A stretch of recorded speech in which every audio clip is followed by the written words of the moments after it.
Hi, Wiley here with ClickRigs, and today we're going to be designing and building a jump. I've wanted to include a jump with every kit. However, a lot of the obstacles and jumps that we've been using on our ramp for the slow motion videos take a long time to print and use up a lot of plastic. So we have to come up with a way of making a jump more affordably, but one that's still fun to play with. So today, that's what we're going to figure out.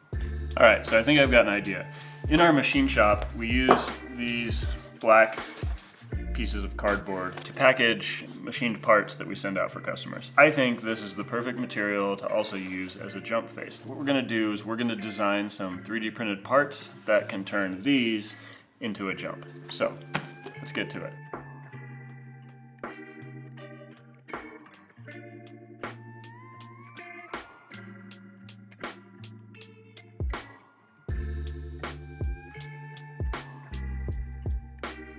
All right, we've got our little piece of cardboard cut out to the right size so that it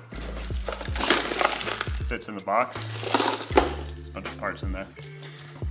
We've also added a secret facility sticker just to make it look more interesting. We've got our 3D printed side plates, and I've added a little bit of stick-on Velcro there so that it will stick to the carpet on the ramp.